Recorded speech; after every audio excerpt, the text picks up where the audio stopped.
Top of the morning, Dan and Amy. Back in August, President Trump said, in recent months, our nation and the entire planet has been struck by a new and powerful invisible enemy. We are delivering life-saving therapies and will produce a vaccine before the end of the year or maybe even sooner.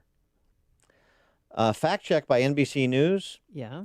That's largely false. The president boasts of life-saving therapies, but critics argue there isn't enough evidence to back up this claim. There's also no evidence that an effective vaccine will be delivered by the end of the year. Yeah, they're so evidence-based in the D.C. press corps. Well, Alex Azar put that to rest yesterday with good news, because Pfizer now has completed their trial, 95% effective, and we will have vaccines by the end of December. By the end of December, we expect to have about 40 million doses of these two vaccines available for distribution, pending FDA authorization, enough to vaccinate about 20 million of our most vulnerable. That's great, and that should be celebrated. So guess what? President Trump was right. There's also good news out of the UK. AstraZeneca Oxford team, their vaccine reportedly showing strong immune response in all ages. 13,000 people are taking part in the trial of the AstraZeneca Oxford vaccine. 60,000 people around the world are trialing it.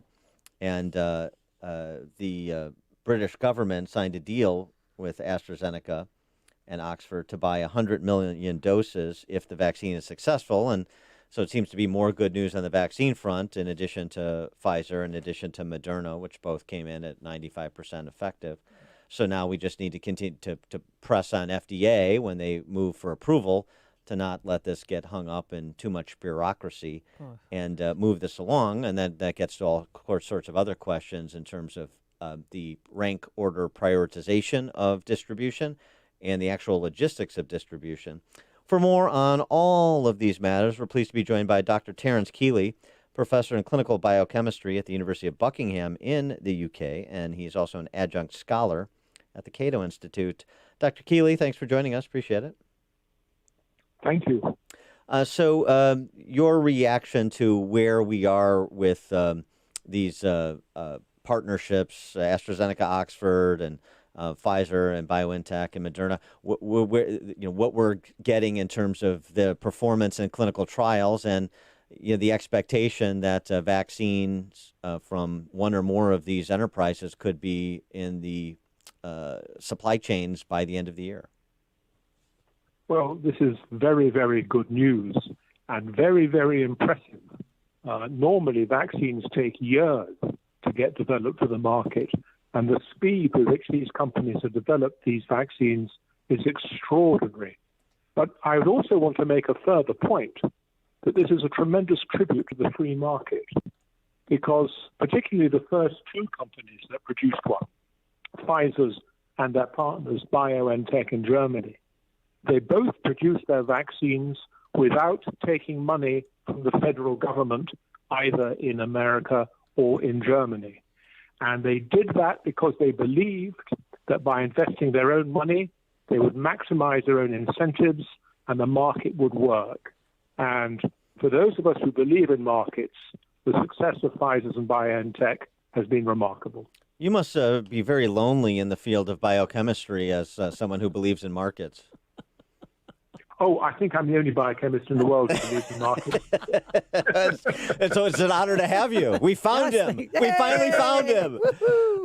It is remarkable, and it's also too. I mean, I remember, Dr. Kealey, you may have this sort of long-term memory as well, when big pharma companies were the bête noire of our existence in the West. I guess not so much anymore.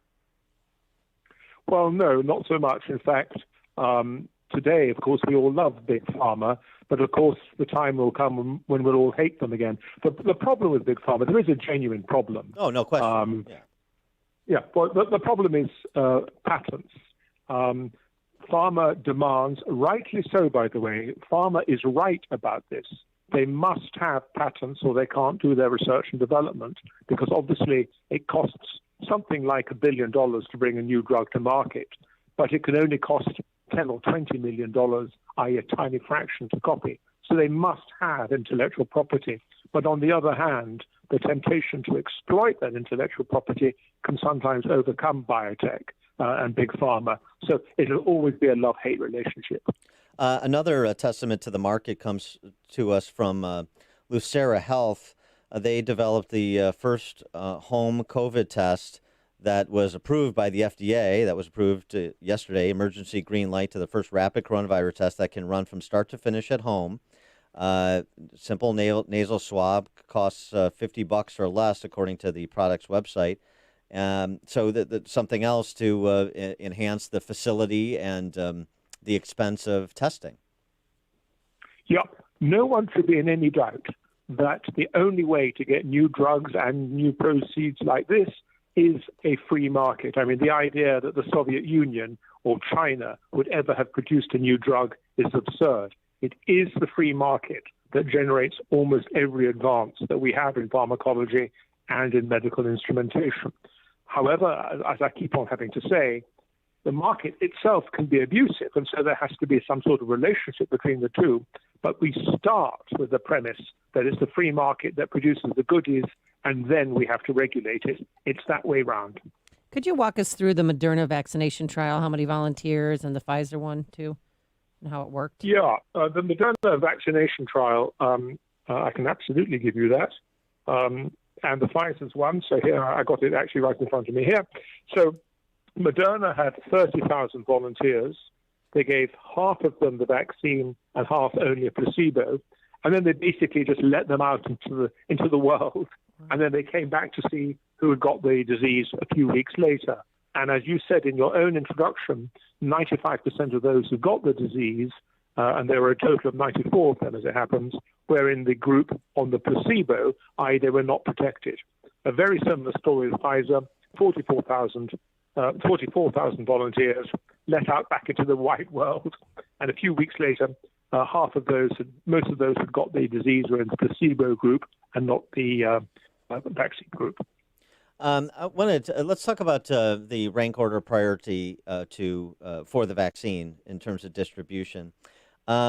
Most people are suggesting, including National Academy of Sciences here, that it should be the most vulnerable and like frontline healthcare workers should be first. So people in nursing homes, people with comorbidities, combined with frontline healthcare workers. However, a group of researchers at Johns Hopkins and USC, however, are arguing for vaccinating the young first. They have the least to fear from COVID, suffer the most under social restrictions, and it would do more to curb the spread and ultimately prevent more deaths. Do you find one more persuasive than the other in terms of approach? Well, of course, we all have to feel sorry for the young. I think the young have really suffered under this, under the lockdowns, particularly in Europe. I think our lockdowns in Europe may be more rigorous, rightly or wrongly. I'm not necessarily defending that, than yours. And I think the young have felt it very badly because the young are a particularly social group. I think the honest answer to your question is that this is not a question that can be answered by any particular expert. This is a question that can really only be answered by a democratic assembly.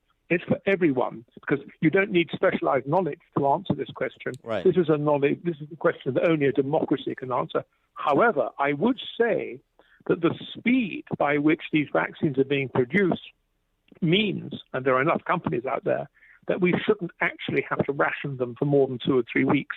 We should really be in a position where the government, on behalf of us all, would make the decision as to whom they're going to prioritize, and I would hope that would be taken by a discussion with the House and the Senate, so this is a genuinely democratic decision. That's how it would be done in the parliamentary system.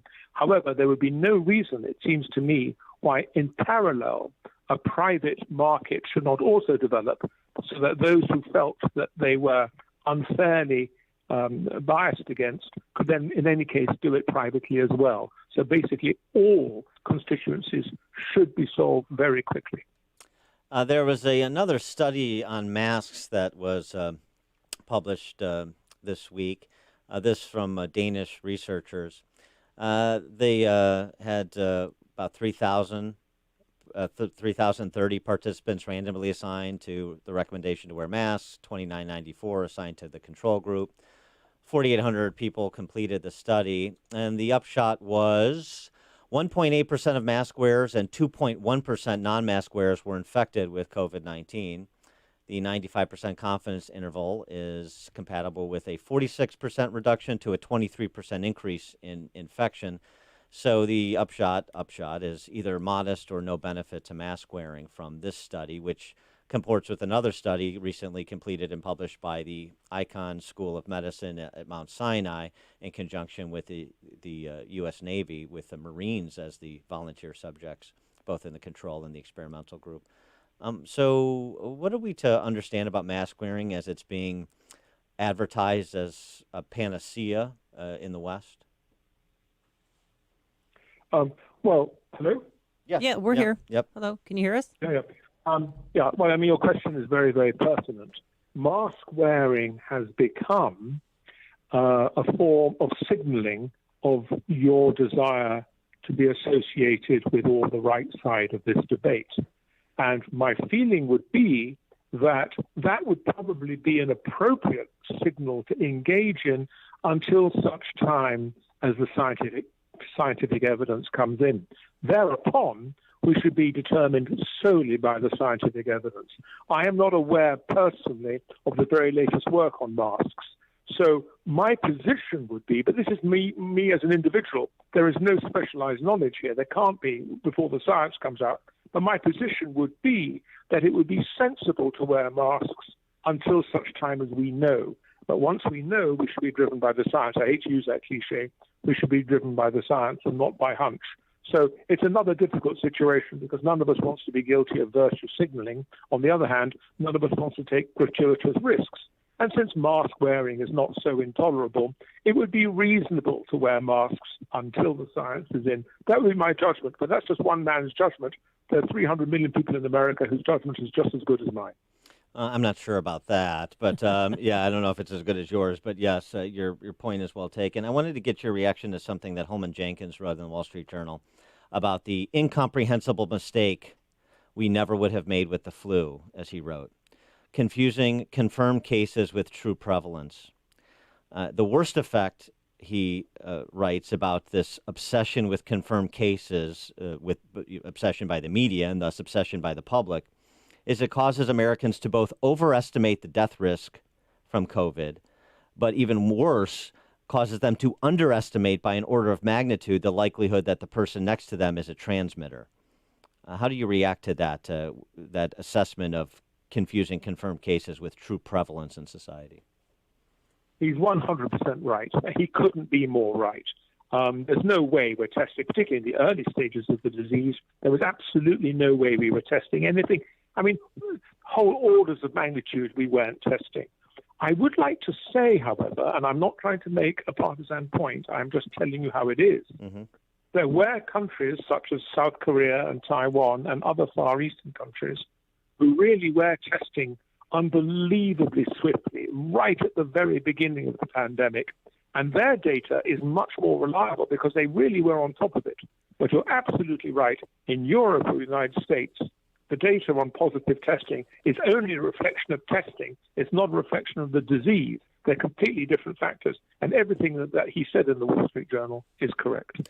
Dr. Terence Kealey, professor in clinical biochemistry at the University of Buckingham in the UK. He's also an adjunct scholar at the Cato Institute. Dr. Kealey, thanks so much for joining us. Appreciate it. Pleasure. Thank you. And he joined us on our turnkey.pro answer line. Listen to podcasts of Dan and Amy from the AM 560 mobile app. Download it today at 560theanswer.com/mobile. The Lou Dobbs Financial Report is brought to you by Signature Bank, helping local businesses succeed. Visit signaturebank.bank for your commercial banking needs. I'm Lou Dobbs. Lowe's online sales surging 106% in the third quarter. Home construction showing a solid rise as well.